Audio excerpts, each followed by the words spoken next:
Secangkir teh hangat menemani soreku yang dingin. Aroma hujan dan hembusan angin dan lembut perlahan masuk hingga ke dalam rumah. Sejenak membawaku pada kenangan akan seseorang. Aku melihat semua kebaikan ada di setiap sisi tentang dirinya.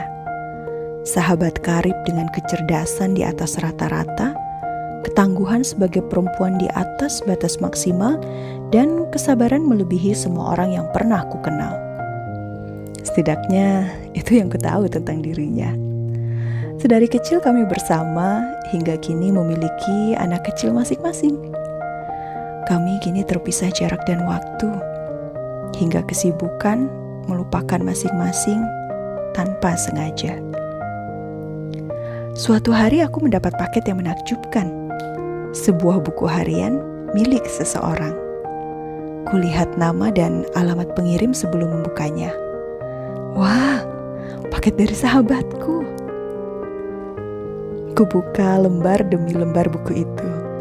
Tertulis kenangan dan cerita dengan namaku di sana.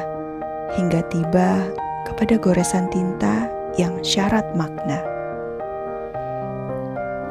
Saat aku ingin menjadi tetanggaku, kulihat mereka setiap pagi, keluarga harmonis yang melakukan olahraga bersama di taman.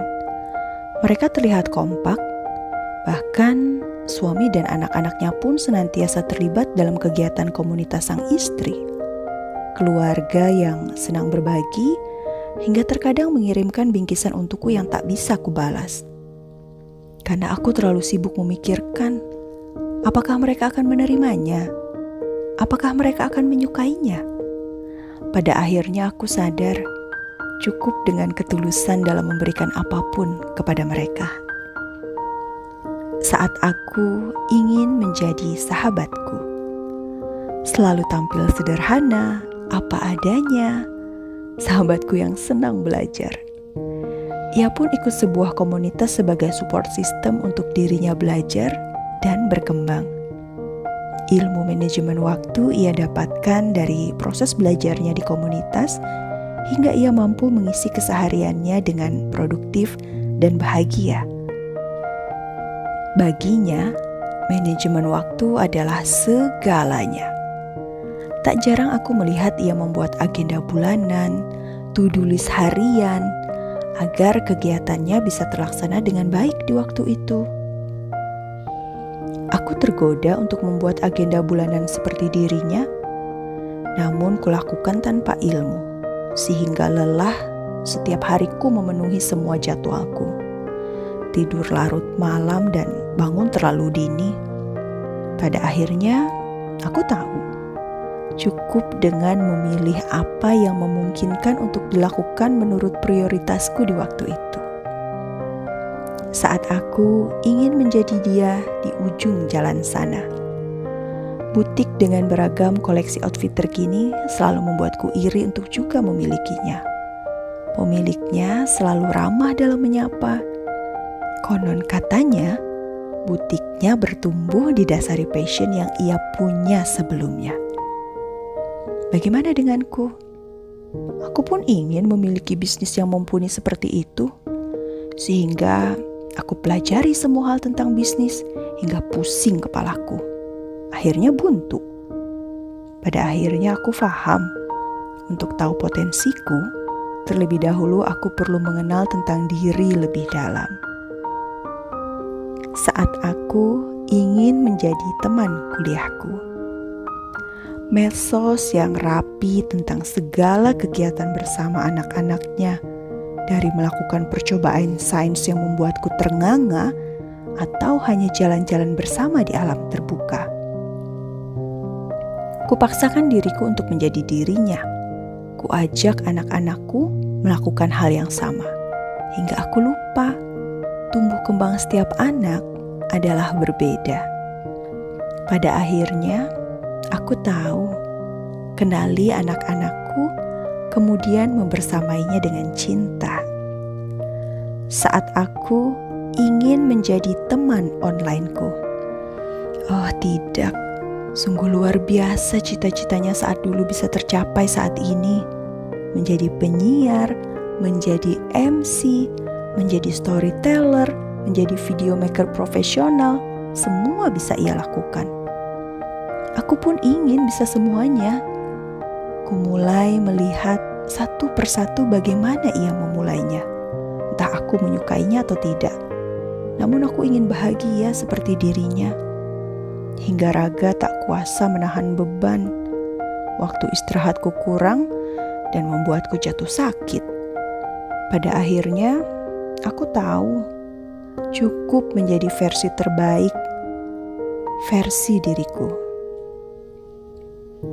Saat aku ingin menjadi pemilik sekolah itu, lagi-lagi aku melihat suatu kesukaan menjadi peluang. Suka membersamai anak-anak, suka belajar banyak untuk bisa mendampingi anak-anak, hingga ia bisa membuat sekolah dan bahagia karenanya. Aku yakin keluarganya akan bangga pada dirinya. Ia menjadi idola bagi anak-anaknya. Aku pun sibuk mempertanyakan, apakah anak-anak dan keluargaku bangga kepadaku? Pada akhirnya aku sadar cukup memberikan yang terbaik untuk mereka. Saat aku ingin menjadi partner kerja suamiku, wanita karir adalah dambaanku sejak dulu. Namun tak bisa kulanjutkan karena kondisi yang tidak memungkinkan. Aku melihat mereka dengan pakaian serba formal dan cocok. Pakaian yang elegan untuk mereka gunakan saat bekerja. Penghasilan yang cukup, bisa membelikan apapun untuk anak-anaknya. Bisa membantu suami, menambah penghasilan dan tabungan keluarga. Apalah aku, seragam dasterku masih menjadi kebanggaan yang hakiki tanpa ragu. Minyak wangi terbungkus aroma kompor yang tak tertandingi. Pada akhirnya, aku sadar bahagia adalah kunci. Penerimaan atas diri dan selalu belajar hal baru bisa dimiliki. Saat aku sadar waktu tak bisa kembali.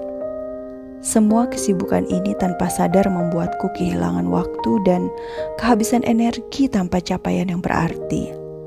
Saatnya aku berbagi dengan apa yang kumiliki walaupun raga tak lagi hadir di dunia ini. Tuhan, maafkan segala hilaf dan kekurangan. Aku bersyukur atas nikmat-Mu.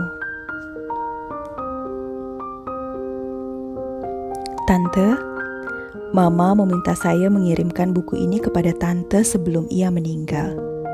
Suatu hari nanti, saya akan mengunjungi Tante, sahabat kebanggaan Mama yang selalu diceritakannya.